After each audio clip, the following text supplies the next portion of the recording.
the next day.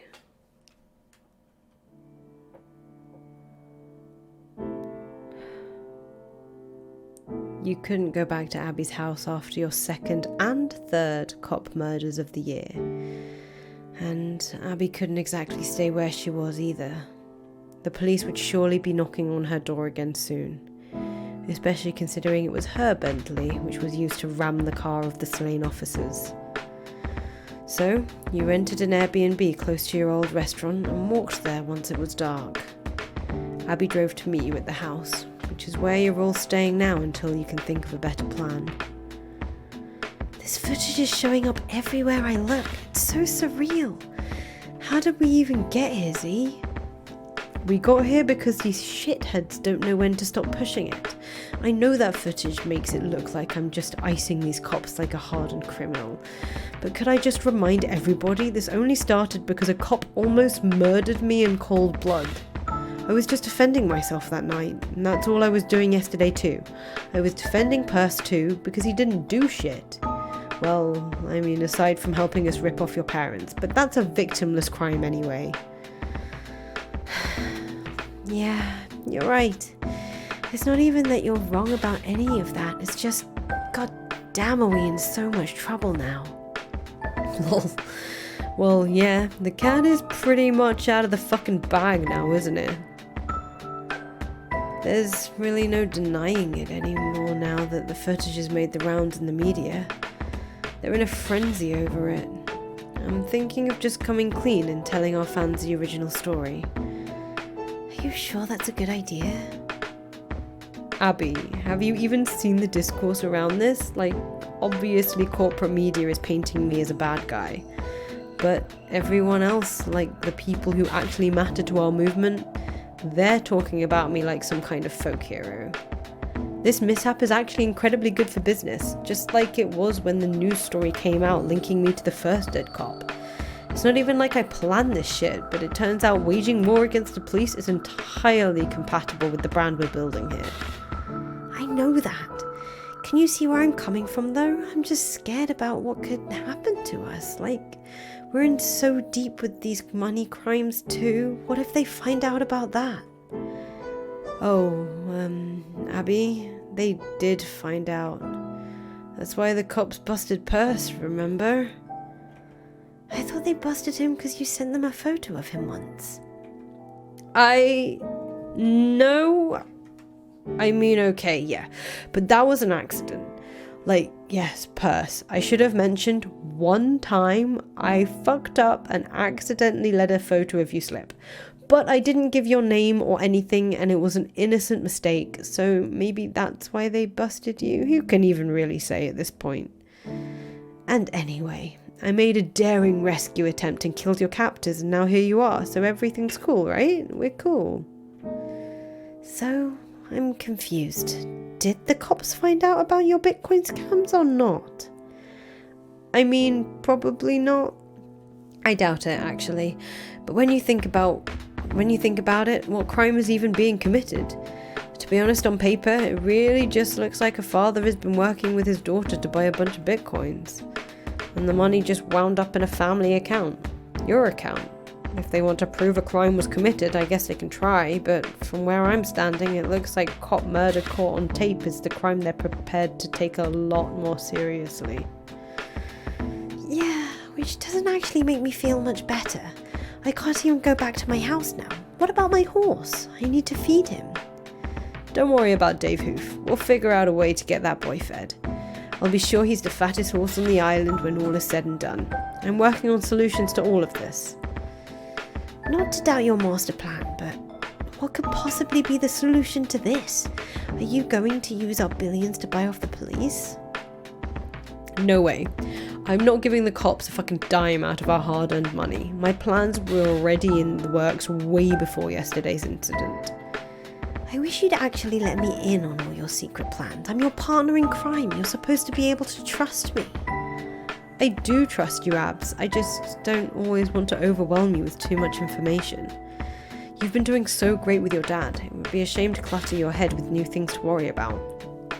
Well, now my head is really cluttered because of certain police assassinations taking place in broad daylight, captured on videos which are now going viral, so can you just tell me what's going on? You'll see. We're gonna get some help soon. This is actually why I had Perse come yesterday. I'll need a hand coordinating this. What do you mean help?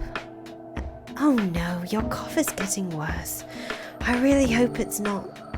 I'm sure it's not that. I've just been pushing too hard, shooting cops, scurrying around, catching a little cold, that's all. Besides, I've been checking my toes out every day, not a single COVID toe in sight. I don't think that's really an indication of anything. I'd suggest you get tested, but man, even people who aren't fugitives can barely get tested. Don't worry, I'm fine. I'm pretty sure I've got herd immunity by now or something. A single person cannot have herd immunity. I thought you were supposed to be smart. Think again, bitch. Anyway, I don't want to be late for this thing that's about to happen. Come on, Perse, time to go for a drive. You and Percy head to Abby's car. She bought a BMW this time, which is a bit less noticeable than cruising around the island in a Bentley. They're a dime a dozen around here. You'll miss the Bentley though. It served you well, especially in its final moments when it was used as a several $100,000 battering ram.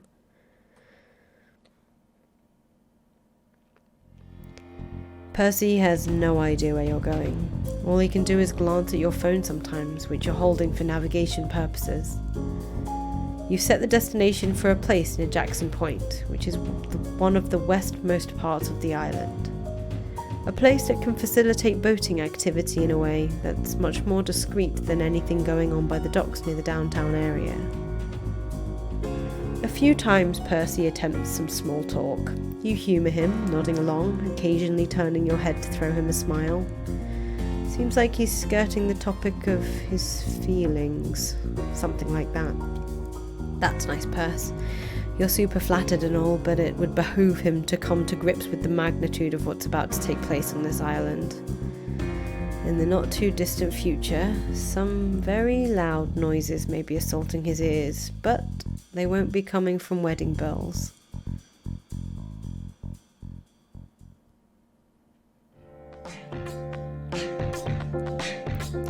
You pull up near the docks and get out of the BMW to find a bunch of guys hanging around. Percy looks bewildered, but your confident demeanour reassures him this is part of the plan. You study his reaction as he connects the dots. Of course he knows what's going on now that he's seeing their reactions, not to him, but you. They're all awestruck as you approach. He must realise now these are the guys you invited to the island, just like him. But they didn't come by ferry, they arranged their own transport via privately owned boats.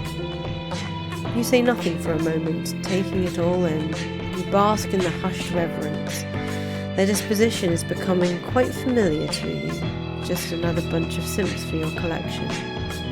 Ones with completely different utility than Percy, ones that aren't nearly as soft. You begin eyeing some of the hardware they bought. They came well equipped, just as instructed.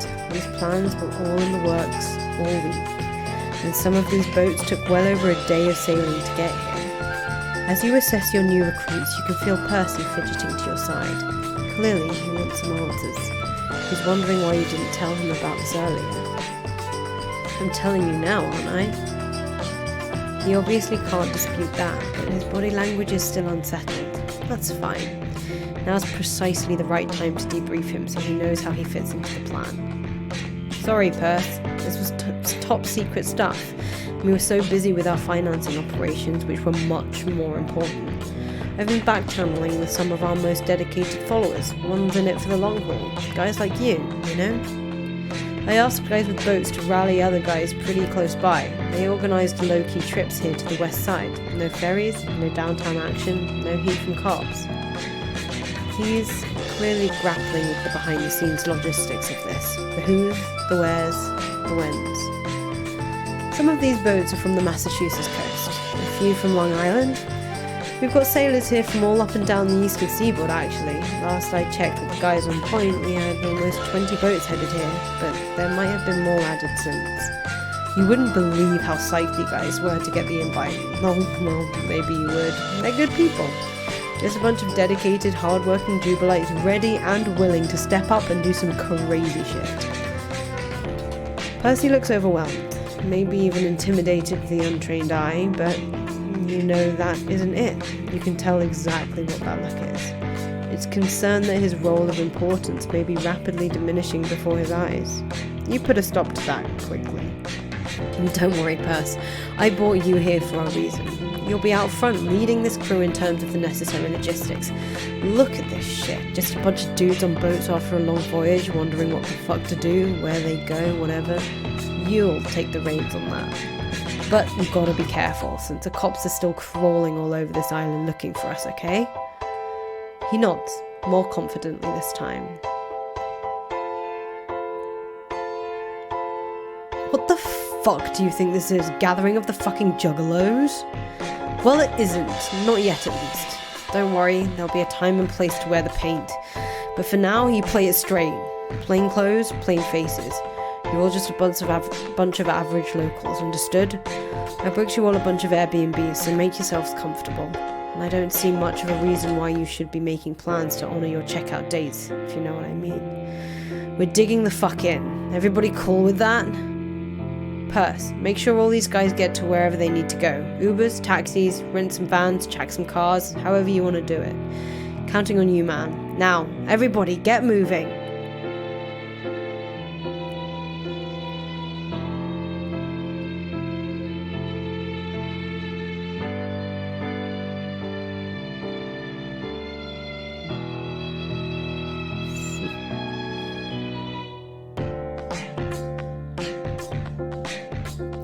I've got some content to manage.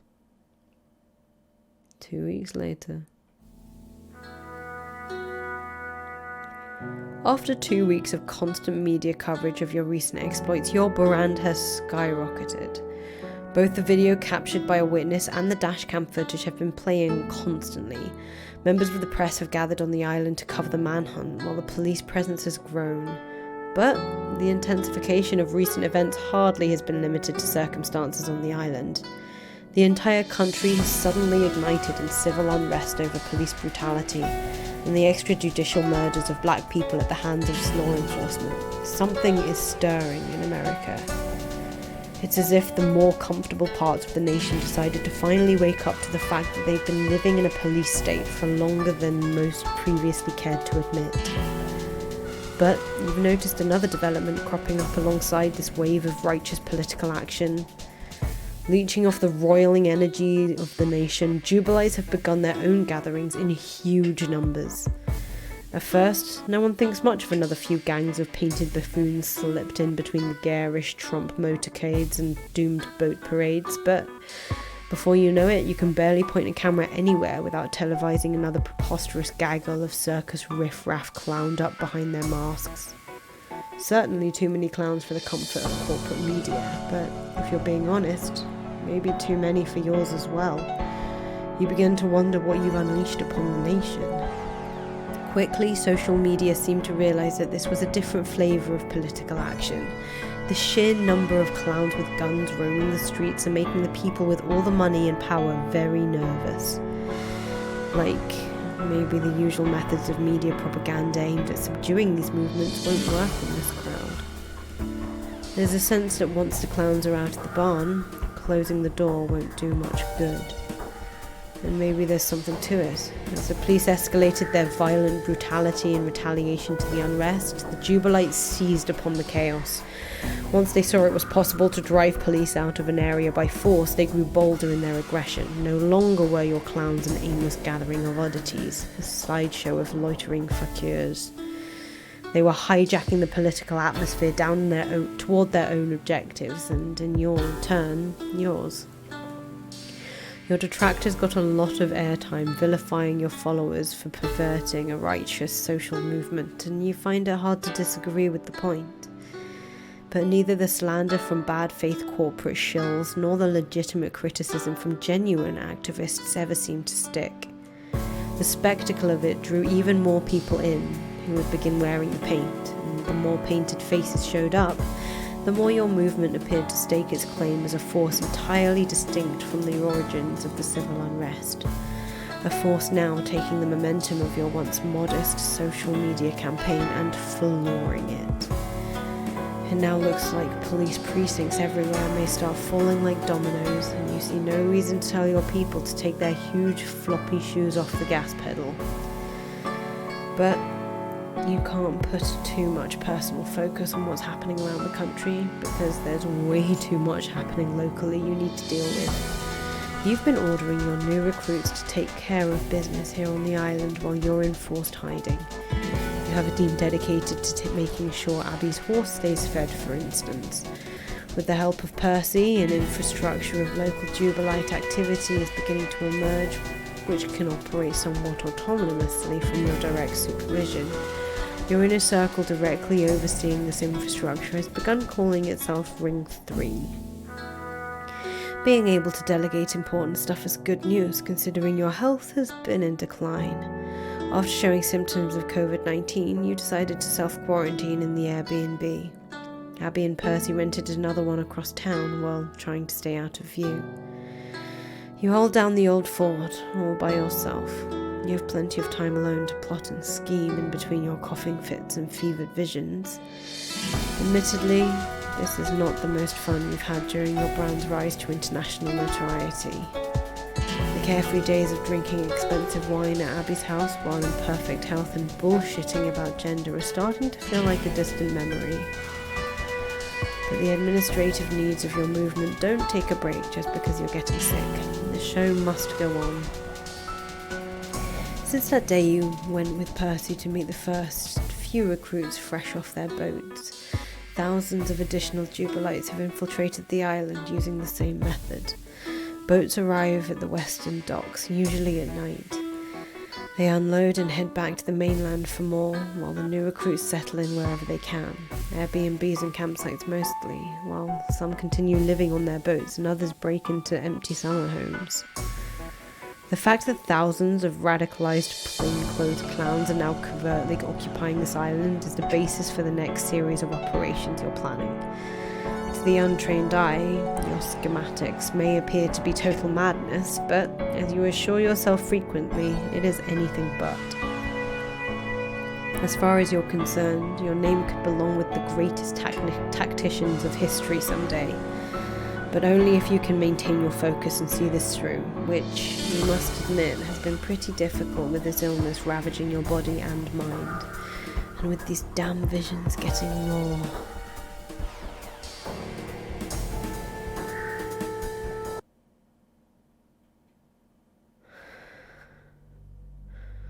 There she was again.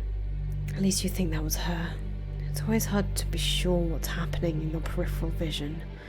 Or the periphery of your imagination, you guess. It's strange that you've been seeing her more often than him lately. He was never far off from your disturbed hallucinations for obvious reasons. The way he died, the nature of that sickness and what it did to him. It left a mark on your psyche that will probably never go away. But her? You just had a falling out and never spoke again. Is it guilt that's causing your mind to conjure her? You wrestle with the question for days until finally an unassuming email that you stumbled on in your spam folder provides you with an answer. Someone was trying to collect on a medical bill of some sort. It's an ambulance fee, actually. An ambulance that was used about 2 months ago. They're trying to collect the bill from you, but the person originally billed wasn't you. It was her. The fact that they're trying to collect from you instead of your mother must mean it couldn't be, could it? You do some more digging. You call the hospital where the ambulance dropped her off. After some time on hold, you confirm it's not the fact that she's dead that blows your mind, it's the date, April 20th. She caught COVID in early April and died on 4/20, the day this lunacy all began. She's been dead for almost 7 weeks, and you never even knew it. Aside from being stunned by the revelation, you feel nothing. You only ever had one bullet of grief in the chamber, and you used that when your dad died. You made the most of that bullet too. You used it to drive yourself insane, quit school, and run off to an island. If your dead mum is expecting any tears from you, she is shit out of luck. But you know she wouldn't be expecting anything of the sort. That's why she never called. Maybe she had different plans for you. Plans she didn't even know she had, or an impact on your life she didn't know she was causing. Perhaps it was the invocation of a dying curse from a bitter old woman, and that's what you've been contending with ever since the night she passed. You don't really associate the death of parents with grief or loss anymore. That was just another one of society's lies, that these were supposed to be things you were supposed to feel. Instead, you feel like their departure represents a burdensome torch that is being passed, an inheritance of sorts. All the psychological baggage a parent accumulates their whole life. And when they die, that lifetime of manic energy, the striving and struggling, the fails and disappointments, the things they did, they wish they became, but never did. All of that has nowhere to go when the body dissolves, so it flows right into you. And that's how it was with your dad, watching him slip away slowly. The feeling of initial sadness for him gradually twisted into something that was nothing like sadness at all. More like a screaming inside that got louder every day. He watched his depression grow as he knew the end was near. He was being devoured in his final days by the feeling that he wasn't given nearly enough time on Earth. He fell so far short of turning his life into the thing he once imagined it would be, and the result of staring into this abyss was utter panic. And where does all this panic go? Who feels the blame, the sense of accusation, the demented rage over the unfairness of it all? It was you. Your true inheritance is this tortured understanding, an implied contract since the day of your birth that you will be all that remains of his legacy. That now it's up to you to bring meaning through familial continuity into a life he just went to painful lengths to make clear he barely even considered worth living himself. But you had no intention of honouring that inheritance. The contract was worthless, partly because you never agreed to it. But more importantly, you gained disturbing insight into this author in the process of watching him die. You didn't lose respect for him, it was somehow worse than that. You began to question his agency as a human being. You questioned his humanity itself. As the sickness tore away at him, it took little bits of his mind along the way. Your father's intellect and personality were being dismantled in such alarming ways. You began to wonder if you even knew what a human being was anymore. But you don't really wonder anymore. You think you simply understand now. A person is a phenomenal illusion, carefully held together by healthy neurons, which, once disturbed, appear as a series of hellish algorithms firing the wrong way, all the time, for the express purpose of creating horror in all those who believed they loved him. They believed they loved him because they believed he was real, not merely a jumble of algorithmic insanity which just happened to be executing in a proper sequential order most of the time. Is that what you are too? A bunch of psychopathic, inhuman algorithms firing until you get everyone who joins your movement killed? Or if your algorithms aren't quite satisfied with that, until you rip this country apart and get everyone killed? The coughing fits are heavier now, more frequent. You know this must be in her influence. It makes no sense in any scientific way, but you can just feel it. Her ghostly hand closing around your throat. Your dad's curse was bestowing his existential insanity upon you. The burden of striving for the American dream which cracked your brain and sent you running away for good. Your mom never forgave you for it, so her dying curse is this disease. The same one that claimed her, and you know how she thinks. Why shouldn't you have to suffer the same way she did? COVID-19 is highly contagious, but you wonder if anyone's yet realised it can be transmitted psychically by a vengeful spirit. It's probably time to just throw in the towel. Just stop all this running and hiding, and turn yourself over to the cops before you can endanger anyone else. Sure, you disappoint a lot of people that way, millions who have become deeply invested in your defiance of this brutal imperialistic police state. But the disappointment resulting from letting them all down would be a blessing at this point, relative to the scale of damage that the misfires of your algorithmic insanity could be truly capable of. Or maybe you don't even need to turn yourself in. Maybe the fact that your mum is trying to kill you here and now is her final act of mercy. For you and everyone else. Maybe it'll just knock you off before you even get the chance to realise your full destructive potential. Go ahead. You bitch. This is what you wanted. Isn't it, Mum? So go ahead and fucking drag me. Into the fucking grave with you already. You hear the doorbell ring. Now who the fuck could that be? Oh, it's Percy.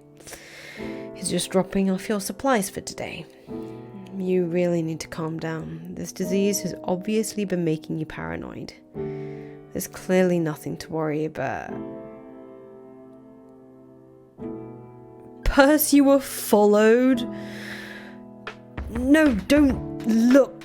Oh, shit. Get in here, quick.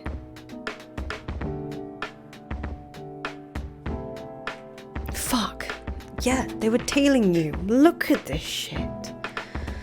We're fucking surrounded. Must be the entire precinct out there. Percy, you can't be this floppy. You fucked it all up. Okay, I'm sorry, this isn't your fault. I probably should have had a different guy bringing me shit. You're already on their radar. Damn. I just keep pulling you deeper into hot water, don't I? Well, don't worry. I'll get you out of this shit. I'll get us both out. All I need to do is accelerate the plan a bit. Percy's face seems to ask the question. Plan? It was inevitable anyway. Not just here, everywhere in the country apparently.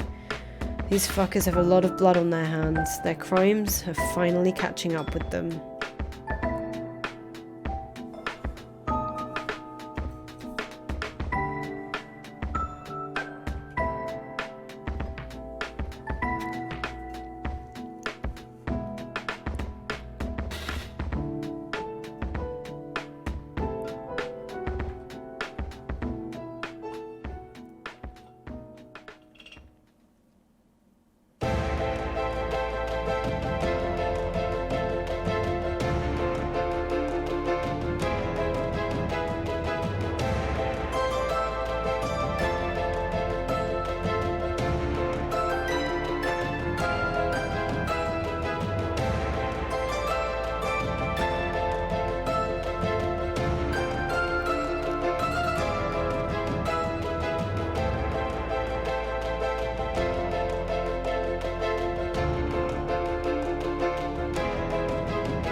Percy didn't make it, but there's no time for tears. Now that you've gone this far with the accelerated version of your plan, there's no turning back. You need to put the whole thing into motion.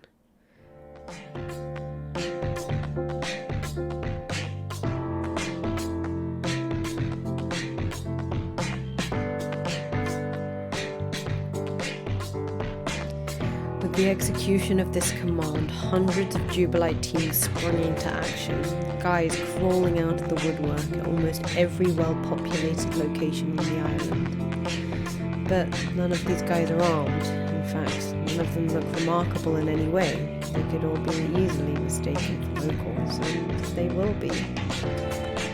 Your assiduously planned false flag operation has begun. Anyone who looked at just one of the viral videos showing your plainclothes Jubilites lurching out of their homes, grabbing their necks and choking as they collapse to their lawns and driveway asphalt, might think the performance looked a little fishy. But you planted so many of these guys in so many places, all staging this performance at the exact same time, resulting in so many pieces of independent footage, the full breadth of such content spreading rapidly across social media begins to have an alarming effect. You have guys harvesting all the footage coming in, searching out the best stuff, the most gripping, scariest portrayals of an invisible airborne agent cutting down the locals of Nantucket Island right outside their homes, and releasing the content strategically to optimize the proliferated shock. Then come a few other touches, which requires no effort or planning at all. Real panic. Not from your guys, but from the true locals who start catching on to what's happening. Actual people screaming in the background of your footage near the pretend bodies, running away, getting into cars, peeling down residential roads.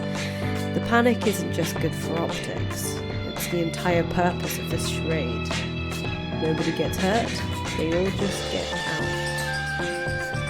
The panic begins with a trickle, but once the media starts running the footage, it turns into a flood, creating a stampede of people trying to leave the island all at once. Ordinarily would be irresponsible, you think. It would be if you didn't have the transportation plan ready to go, which of course you do.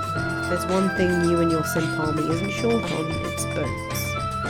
All the boats that brought them here, plus a whole lot more which were idle in ports waiting to be repurposed, are at the ready for the surge of frightened locals. Your team take charge, yelling at the crowds which way to go. They load, cast off, and when they drop them at the mainland, the empty boats will just turn around and head back for more. The whole fleet will keep at it, all night long if needed, until the island holds no one who wants to leave. As chaos swirls around the media in response to this attack, there are real questions about what actually happened, even as everyone flees in desperation just to be safe. Questions about who was responsible for the attack, whether it was even real, and why approximately 40 police officers were slaughtered in a shootout just as the attack began. And the talking heads of corporate media will surely spin as they do, but this is a narrative for you to control, not through your dispatched teams, false flags or leaked footage. As the leader of the Jubilite movement, this is something you need to address personally. It's too important to let it wait. You fight through the pain of your gunshot wound and the shortness of breath caused by the virus and begin screaming to your fans right away. You announced to the world that federal authorities appear to have deployed a vicious biochemical attack intended to target you and the members of your movement, which have been organising on this island. They've seen how dangerous the Jubilites have been to the stability of state and corporate power, and they decided to crush the opposition at its source. But you and your most loyal supporters survived, retreating into shelters until the attack subdues. You go on to urge any civilians who haven't evacuated yet to leave for their own safety. You seize upon the moment to swear vengeance on the state which committed this atrocity, to continue escalating the many pockets of insurgency already boiling over across the country. No reason to waste an opportunity to continue taking the fight to them. Over the last week of riots, you've seen state power bleed. And as long as there's blood in the water, you might as well release your sharks. Fighting for air makes the transmission difficult. At first, you curse your luck again, wondering if it's even possible to have contracted this disease at a worse time. But as you desperately cough out your angry statement to the world, you'll realize it's a nice touch. It helps sell the idea that you just survived a biochemical attack. Once you recover, if you recover, you'll tell Abby you couldn't have scripted it any better if you tried. But you can't recall her to brag about the breeding of the stuck pig that is the United States of America just yet. There's your own bleeding to attend to. And that of fallen comrades.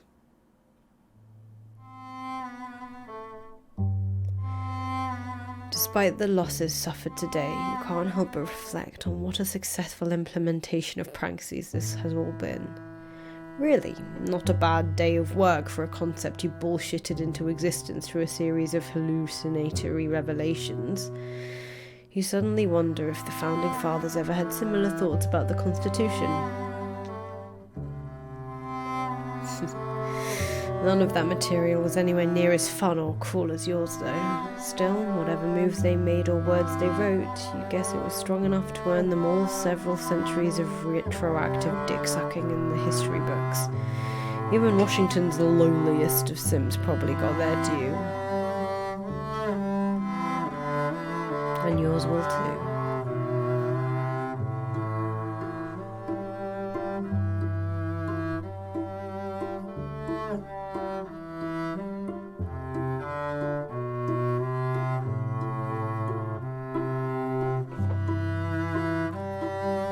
Rest in peace, loyal simp.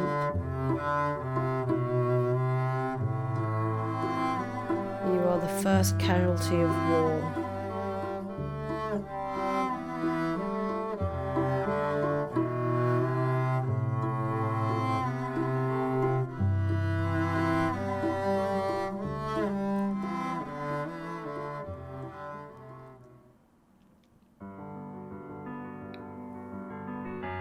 End of chapter 5.